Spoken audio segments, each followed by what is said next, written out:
마태복음 22장 29절에서 33절까지 말씀을 가지고 왜곡된 신앙에 빠진 사람들이란 제목으로 같이 함께 말씀을 나누겠습니다. 오늘 이제 본문 말씀 이제 앞부분에 보면 사두개인들이 예수님께 부활에 관한 질문을 하는 이제 모습을 보게 됩니다. 근데 사두개인들은 부활을 믿지 않는 사람들이었습니다. 부활을 믿지 않는 사람들이 예수님께 부활에 대해서 이제 질문하는 이제 모습을 이제 보게 되는 거죠.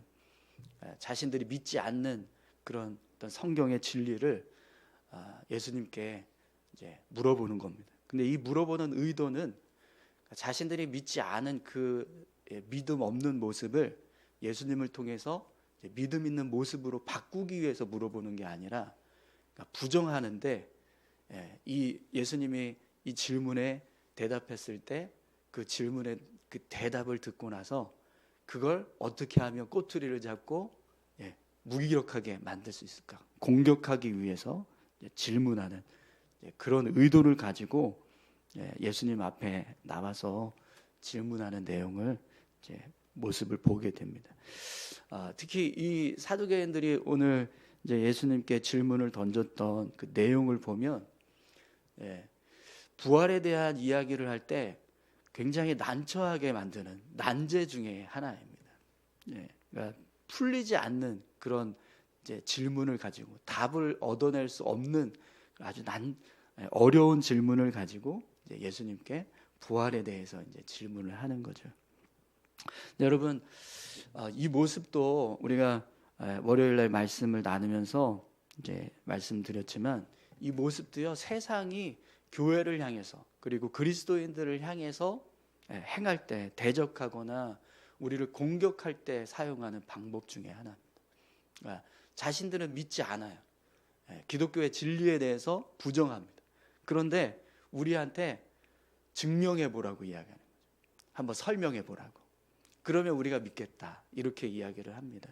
근데 이미 믿지 않으면서 자신들이 우리를 향해서 설명하라는 거예요. 근데 그것도 설명하라고 하는 그 내용이 우리가 쉽게 설명할 수 없는 어려운 일들이죠. 며칠 전에 제가 TV에서 창조론 부정하고 진화론을 주장하는 이야기하는 내용을 봤다라고 말씀드렸었는데, 이제 그런 겁니다. 창조론을 내가 믿을 테니까 한번 증명해 봐라. 근데 여러분, 창조론을 어떻게 증명하죠? 하나님 이 세상을 창조하신 걸 우리가 증명할 수 있습니까? 없습니다. 창조론을 증명할 수 있는 방법은요, 없어요. 하나님이 그냥 짠하고 나타나셔서 이렇게 했다, 이렇게 말씀하시지 않는 이상에는 그걸 증명할 수 있는 방법은 사실 없습니다. 이제 창조과학회에서 막 이게 창조론을 어떻게 하면 증명할 수 있는가 이제 근거들을 찾고 하지만, 사실 이제 그건 우리가 이제 필요에 따라서 이제 하는 그런 노력일 뿐이지 이 창조론을 증명할 수 있는 방법은 없습니다. 그렇기 때문에 이건 믿어야 되거든요. 근데 세상은 믿지 않아요. 믿지 않고 그냥 우리에게 증명해 보라고 이야기합니다. 그러니까 우리가 증명하지 못하면 그거 봐, 증명하지 못하니까 창조론은 틀린 거야, 진화론이 맞아, 이렇게 이야기를 하는 거죠. 근데 여러분, 세상은 우리를 향해서 그렇게 공격을 해요. 우리가 이렇게 잘 대답할 수 없는 어려운 질문들을 던지면서 그 질문에 제대로 답을 하지 못했을 때 그게 틀렸다, 우리 신앙이 잘못된 거다, 이렇게 부정하면서 우리를 공격하려고 하는 거죠. 그래서 여러분, 이런 세상의 공격, 이런 사단의 어떤 공격, 그런 공격으로부터 교회와 우리 성도들이 우리 믿음을 잘 세워가기 위해서는요, 정말 성경을 잘 알고 우리 믿음을 좀 굳건하게 세워가는 것 말고는 이런 세상의 도전을 우리가 잘 이겨나갈 수 있는 방법이 없습니다. 그래서 요한일서 5장 4절에 보면 이렇게 말씀합니다. 물은 하나님께로부터 난 자마다 세상을 이기느니라. 세상을 이기는 승리는 이것이니 우리의 믿음이니라. 아멘. 우리가 믿는 것, 우리 믿음을 바르게 세워가는 것 말고는 세상을 이길 수 있는 방법이 없다라는 거예요. 근데 하나님께 속해서 우리 믿음을 잘 세워가면 우리가 세상을 이길 수 있다. 세상으로부터 승리할 수 있다라고 말씀합니다. 오늘 저와 여러분들이 정말 바른 신앙을 세워서 우리 믿음을 바르게 세워서 어떤 세상의 도전도 어떤 세상의 유혹도 이길 수 있는 그런 믿음의 사람들이 다 되시기를 축원합니다. 자, 그래서 오늘은 이제 부활에 관한 질문을 하는 이 사두개인들의 모습을 보게 되는데, 여러분 왜 사두개인들이 부활을 믿지 않았을까요? 이 사두개인들은 유대교 종파거든요. 그러니까 하나의 종파, 바리새파, 사두개파 이렇게 유대교의 종파예요. 근데 유대교 종파인 이들이 성경에서 말하는 부활에 대해서 믿지 않았다는 겁니다. 왜 이들이 부활을 믿지 않았냐? 이 사두개파에 속한 사람들이 대부분 어떤 사람들이냐면 당시 귀족 계층이었습니다. 그리고 제사장들, 그리고 권력을 가지고 있던 권력자들, 이들이 주류를 이뤄서 사두개파가 되었던 거예요. 이들의 삶은요 아주 현세적이었습니다. 이 땅에서 자신들이 가지고 있는 부와 권력, 명예, 이것이 이제 전부다.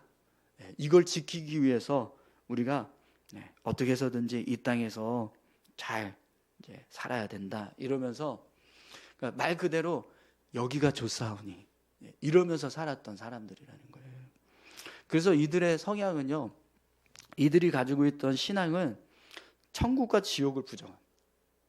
부활도 없다라고 이야기하고 천사의 존재도 부정을.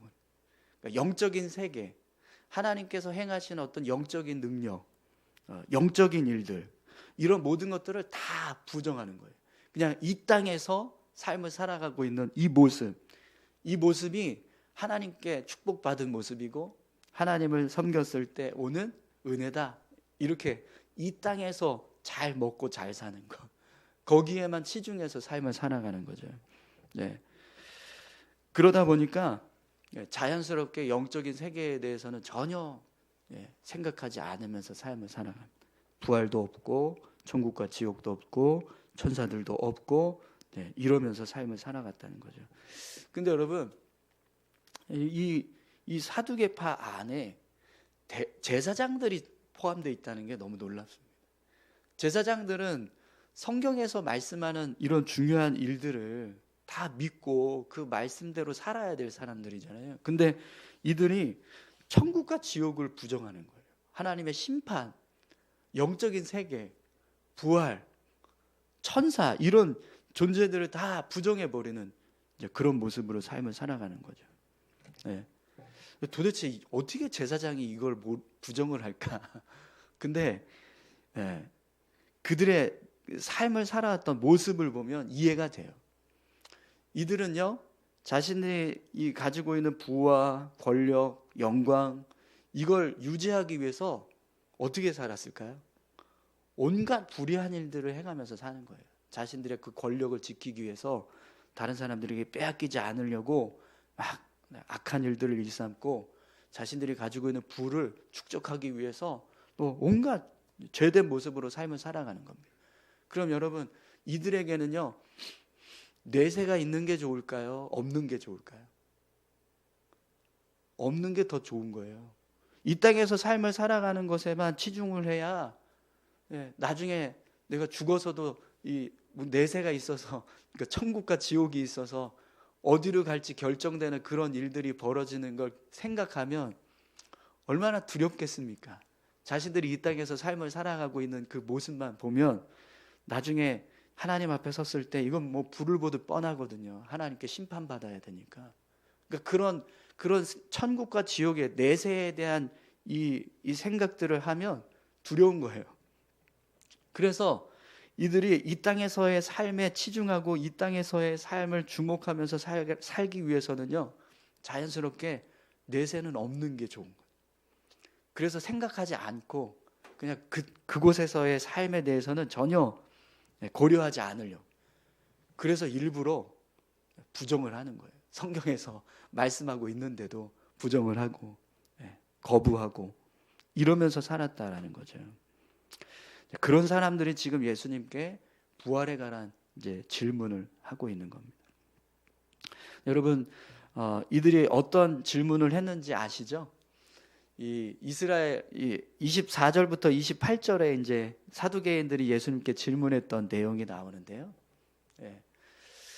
사두개인들이 이스라엘의 계대 결혼 문화에 대해서 이제 질문을 던져요. 이스라엘 백성들은 계대 결혼의 문화가 있었습니다. 그러니까 형제가 죽으면, 자녀가 없이 죽으면 다른 형제가 그 죽은 자녀의 아내와 결혼을 해서 그 죽은 형제의 대를 이어주는 거, 이게 계대 결혼인 거예요.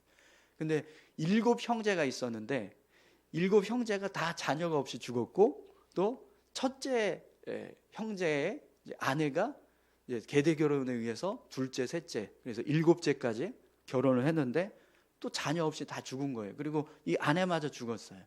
그랬을 때 나중에 부활을 하면 이 여인은 누구의 아내가 될 것인가? 이걸 예수님께 질문을 던지는 거예요. 그럼 여러분, 부활하면 이 여인은 누구의 아내가 될까요? 첫째 아내가 될까요? 둘째 아내가 될까요? 7째 아내가 될까요? 네. 이게 난제인 거예요. 부활했을 때 이 여인은 누구의 아내가 될 것인가? 네. 근데 여기에 답을 하지 못하니까 사실 사두개인들도 이 질문에 제대로 답을 할 수가 없었어요. 그래서 이거 봐, 증명이 안 되잖아. 누구의 아내가 되겠어? 이거는 풀리지 않는 문제야. 없어. 부활은 없어. 이렇게 생각하는 거죠. 네. 여러분, 네. 예수님께서 이런 이제 사두개인들의 질문에 이제 답을 하시는데, 사두개인들은요, 예수님도 이 어려운 질문에는 제대로 답을 못 하실 거다, 이렇게 생각을 했던 것 같습니다. 네. 근데 예수님께서 어떻게 대답하시는가 한번 보십시오. 오늘 이제 본문인데요. 29절에서 30절까지 말씀 함께 보겠습니다. 예수께서 대답하여 이르시되 너희가 성경도 하나님의 능력도 알지 못하는 고로 오해하였도다. 부활 때에는 장가도 아니 가고 시집도 아니 가고 하늘에 있는 천사들과 같으니라. 아멘. 예수님께서 사두개인들에게 너희가 성경도 모르고 하나님의 능력도 모른다, 이렇게 말씀하십니다. 성경을 모르는 건 분명히 모르는 게 맞습니다. 그죠? 이건 분명히 성경에서 부활에 대한 이야기도 하고 천사들에 대한 이야기도 하고 천국과 지옥에 대한 이야기도 분명히 하고 있거든요. 근데 이걸 부정한다? 이건 성경을 제대로 모르고 있는 게 맞아요. 근데 이 성경을 제대로 모르고 있다는 것에 대해서 이제 예수님이 31절, 32절에서 다시 한번 설명하시는데요. 네, 이제 그 모습을 또 같이 함께 살펴보겠습니다. 또 하늘의 능력을 모른다, 이렇게 말씀했잖아요.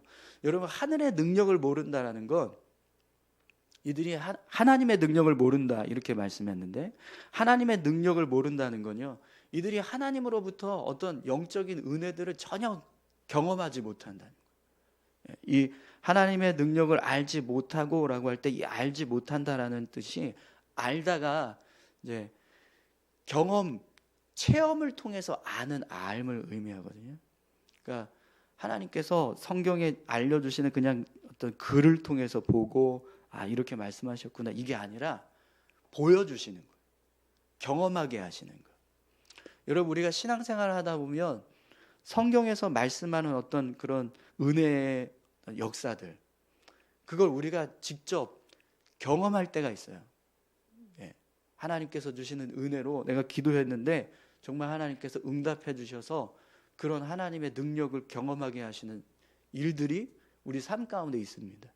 여러분, 그런 은혜들을, 하나님의 능력을 경험해 보셨죠? 네.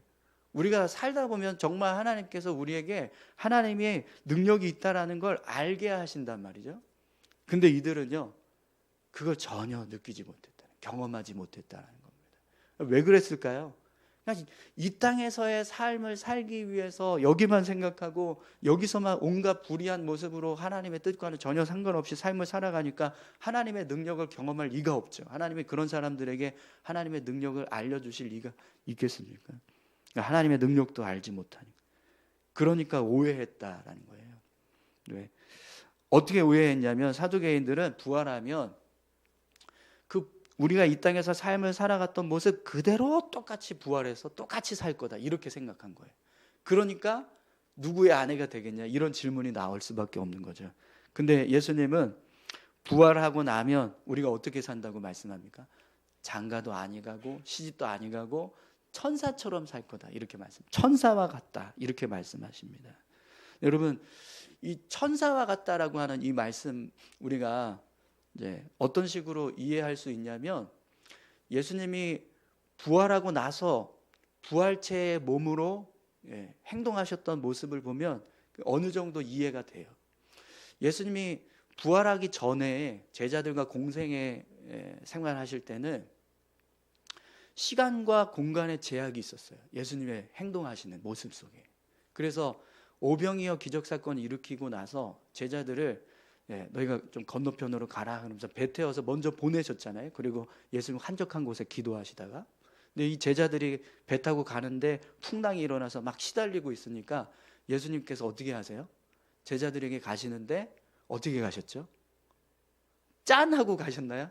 여기다가 짠 하고 배에 나타나셔서 이렇게 제자들을 구원해 주셨나요? 그게 아니라 걸어서 가셨어요. 걸어서 갈릴리 호수를 걸어서 제자들이 있는 배까지 가셨단 말이에요. 네, 신적인 능력이 있었거든요. 예수님이 물을 위를 걸으셨다는 건 신적인 능력이 있는 거잖아요. 근데 걸어서 가셨다는 거예요.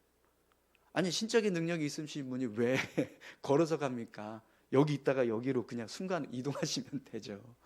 근데 예수님이 육적인 몸을 가지고 계셨거든요. 근데 이 육적인, 부활하기 전에 육적인 몸은요, 시간과 공간의 제약을 받는 인간의 육신이었단 말이에요. 근데 예수님이 부활하고 나서는요, 달라요. 제자들이 다 숨어서 방에 숨어 있는데 문 다 걸어 잠그고 창문 다 걸어 잠그고 그리고 숨어 있는데 갑자기 어느 순간 예수님이 짠하고 나타나셨어요. 그래서 예수님이 나다 이러면서 보여주셨잖아요. 네. 그리고 제자들하고 한참 얘기하시다가 갑자기 어느 순간 예수님 사라졌어요. 없어졌어요. 부활 이후에 예수님의 모습을 보면 시간과 공간의 제약이 없어요.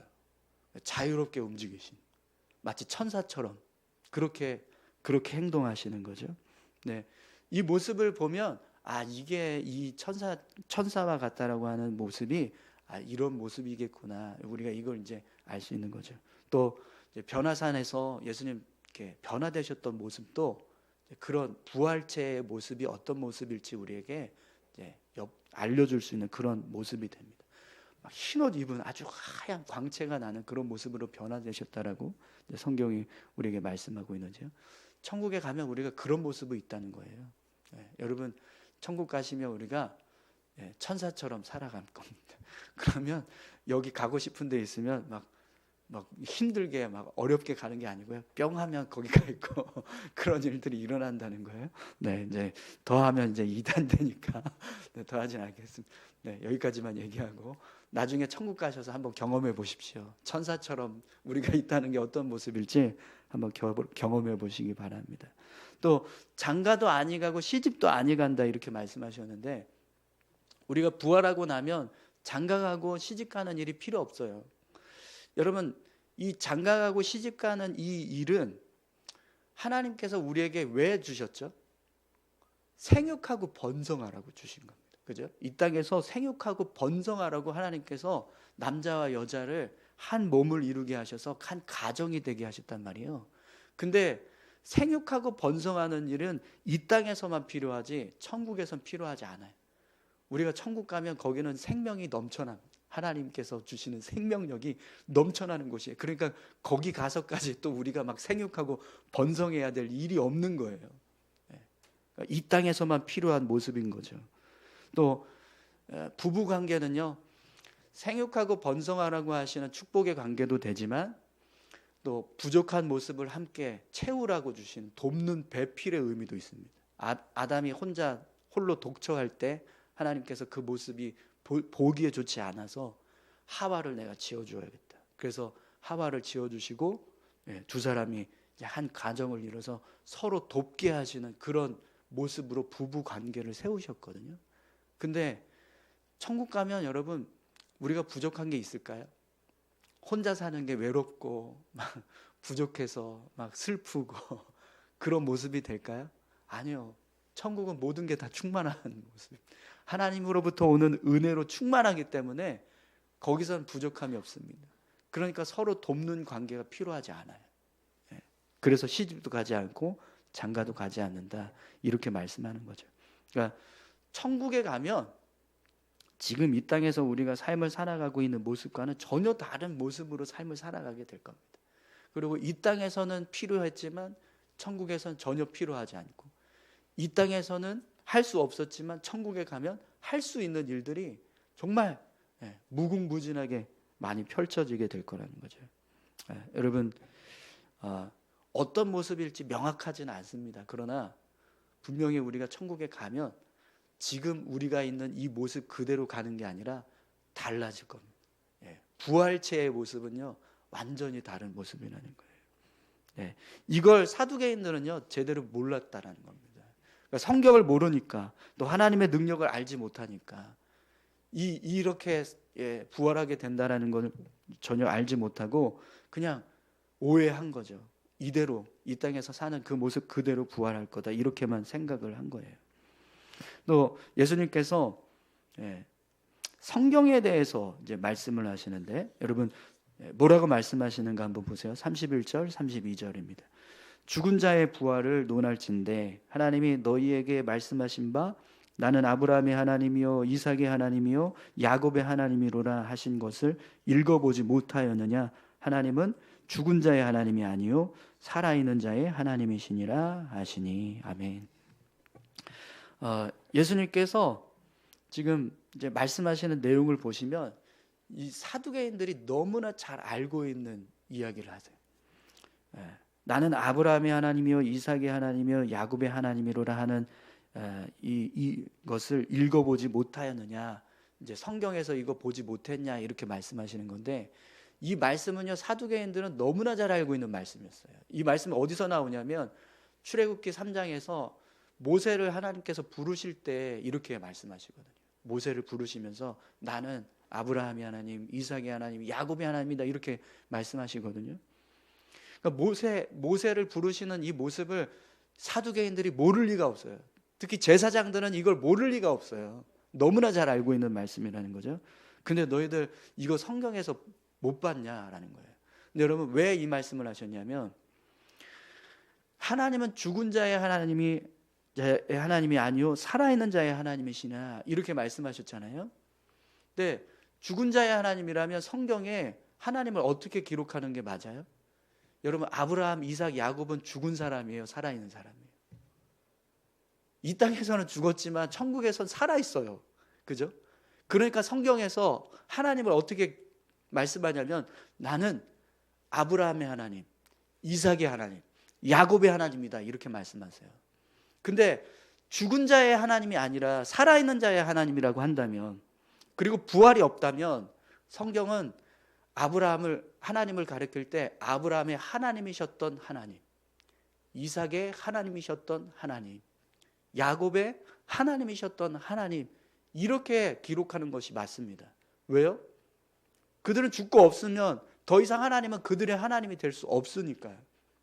근데 성경은요 여전히 하나님을 아브라함의 하나님, 이삭의 하나님, 야곱의 하나님이라고 말씀하고 계세요. 왜 하나님께서 지금도 아브라함의 하나님이 되고 지금도 이삭의 하나님이 되고 지금도 야곱의 하나님이 될 수 있는 이유가 뭘까요? 이들이 천국에서 살아있다라는 겁니다. 이 땅에선 죽었지만 하나님과는 지금 함께하고 계신다는 거예요. 그러니까 하나님께서 지금도 아브라함의 하나님이 되시고 지금도 이삭의 하나님이 되시고 지금도 야곱의 하나님이 되고 계신다라는 거죠. 그러니까 너희가 성경에서 아브라함의 하나님, 이삭의 하나님, 야곱의 하나님이라고 하는 것을 읽어보지 못했냐? 이 말씀이 이제 너희가 성경을 모르고 있다, 이걸 지금 말씀하시는 겁니다. 또 하나님은 죽은 자의 하나님이 아니요 살아있는 자의 하나님이시니라, 이 말씀도요 사두개인들이 주장했던 이야기예요. 사두개인들은 하나님은 죽은 자의 하나님이 아니라 산 자의 하나님이다, 이렇게 주장했어요. 왜 그러냐면 자기들 부활이 없으니까 하나님을 살아있을 때만 하나님이 되시지 죽은 자는 부활이 없는데 어떻게 하나님이 죽은 자의 하나님이 되실 수 있냐, 이렇게 주장했었거든요. 그래서 예수님이 지금 사두개인들이 주장하던 그 말을 그대로 가지고 오셔서 그거 봐, 너희들도 그렇게 생각하잖아요. 근데 성경에서 이야기하는 거 봐봐. 아브라함이 지금 하나님이 아브라함의 하나님이 되고 계시고 이삭의 하나님이 되시고 야곱의 하나님이라고 말씀하고 계시지 않아? 예, 이것만 봐도 이들이 지금 부활했다는 걸 지금 성경에서 말씀하고 있는데 왜 이걸 지금 모르고 있냐 이렇게 이야기를 하는 거죠. 예, 예수님께서 이렇게 이야기하시니까 사두개인들이 여러분 어떻게 합니까? 아무 말도 못합니다. 예, 그냥 놀라요. 너무나 명확하게 성경을 가지고 부활이 있다는 것을 설명해 주셨어요. 그리고 부활을 믿지 못하는 사두개인들의 그런 무지함, 성경을 오해하고 있는 모습, 그리고 왜곡된 신앙에 빠져 있는 그들의 모습을 아주 명쾌하게 다 해명하셨습니다. 그러니까 이들이 어떻게 합니까? 무리가 듣고 그의 가르치심에 놀라더라. 아무도 더 이상 질문하거나 뭔가 반박할 그런 모습이 없는 거죠. 여러분, 우리가 성경에 말씀하고 있는 하나님의 나라, 하나님께서 행하신 일들에 대해서 정말 바른 어떤 믿음을 가지고 우리가 살아가야 될 줄로 믿습니다. 우리가 성경을 이해할 때요, 내가 이해하면 믿고 내가 이해하지 못하면 믿지 않고, 내가 납득이 되면 믿고 내가 납득이 되지 않으면 믿지 않고, 그렇게 성경을 이해하면 얼마든지 우리도요 이 사두개인들과 같은 왜곡된 신앙에 빠질 수 있습니다. 하나님은 믿는데 부활은 믿지 않는 그런 신앙을 가지고 살아간다는 거예요. 근데 여러분, 성경에서 말씀하는 내용들이 진리인 줄 믿습니다. 그걸 믿는 믿음을 가지고 우리가 신앙을 세워야 우리 신앙이요 잘못된 신앙에 빠지지 않을 수 있습니다. 근데 여러분, 그러면 우리가 이 성경 말씀을 그대로 다 정말 진리라고 믿고 그 말씀 그대로 우리가 받아들이려면 어떻게 해야 될까요? 우리의 생각, 우리의 경험, 상황, 우리의 처지, 환경 이런 걸 다 내려놓아야 돼요. 우리 월요일 날도 말씀드렸지만 우리의 정치적인 성향도 다 내려놓아야 돼요. 성경적 보수, 성경적 진보 이렇게 접근하는 거, 이거는 벌써 이미 한쪽으로 편향된 모습인 거예요. 이게 어떻게 하나님의 뜻으로 받아들일 수 있겠습니까? 이거는 분명히 보수의 입장에서 성경을 보고 있는 거고 진보의 입장에서 성경을 보고 있는 거라는 거예요. 근데 지금 많은 사람들이요 그렇게 이해해요. 교회조차도. 사두개인들이 자신들의 권력, 부를 유지하기 위해서 성경의 말씀들을 취사 선택하는 거예요. 자기들의 입맛에 맞는 것만. 그래서 영적인 세계는 부정하고 천사도 부정하고 부활도 없다라고 주장하고, 하나님께서 이 땅에 뭐 부유하게 하는 사람들, 또 권력을 가지고 있는 사람들, 이게 이런 사람들에게는 축복해주고 계시는 거다 이렇게 이야기를 합니다. 자신들이 행하는 불의함에 대해서는 전혀 생각하지 않고요. 근데 여러분, 우리가 사후 세계를 부정한다고 해서 부활이 없다라고 해서 그게 없어질까요? 여러분, 천국과 지옥을 우리가 믿지 못한다고 해서 정말 천국과 지옥이 없어질까요? 부활이 없다라고 우리가 생각하고 있다고 해서 정말 부활이 일어나지 않을까요? 아니요. 우리가 이 땅에서 생을 마감하는 순간 하나님은요 그 모든 일들을 다 이루실 거예요. 하나님께서 말씀하신 것처럼, 성경에서 말씀하신 것처럼 우리가 이 땅에서 믿음을 지키며 살았는가 그렇지 않았는가 그거 보고 그대로 심판하실 거란 말이죠.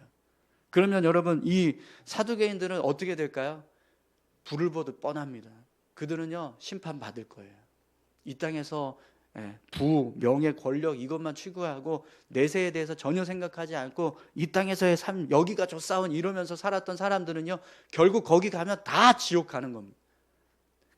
그럼 여러분, 우리가 그런 모습으로 살지 않기 위해서 어떻게 해야 될까요? 여기가 좋사오니 하면 안 되고 천국이 좋사오니 그렇게 살아가야 될 줄로 믿습니다. 여러분, 오늘 저와 여러분들이 사두개인들과 같은 모습으로 살아가지 않기를 소망합니다. 하나님의 나라를 생각하고 그곳에 들어가서 살 때 내가 어떤 모습으로 서게 될지, 내 믿음이 온전한지 그걸 생각하고 그 나라를 소망하면서 삶을 살아가는 믿음의 삶, 그 모습을 우리가 온전히 세워가야 될 줄로 믿습니다. 로마서 12장 2절 말씀입니다.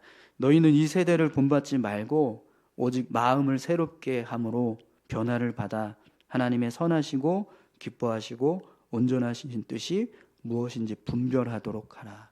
아멘. 우리가 이 세대를 잘 분별할 수 있기를 소망합니다. 그리고 정말 우리의 믿음을 바르게 세워서 우리 신앙이 하나님 앞에서 온전한 모습으로 세워져 갈 수 있기를 소망합니다. 우리 같이 함께 기도하겠습니다. 함께 기도하실 때요, 하나님, 이런 사두개인들처럼 왜곡된 눈으로 성경을 보고 자신들의 입장에서 성경을 이해하려고 하는 그런 모습이 되지 않게 하시고 온전히 하나님의 말씀을 믿고 그 말씀을 우리가 다 의지해서 믿음을 세워갈 수 있게 해달라고, 세상과 타협하지 않게 하시고 하나님의 나라를 소망하면서 살아갈 수 있게 해달라고 우리 함께 다 같이 기도하시겠습니다. 하나님 아버지 감사합니다. 하나님, 우리 믿음을 정말 바르게 잘 세워갈 수 있도록 주님 인도해 주십시오. 지금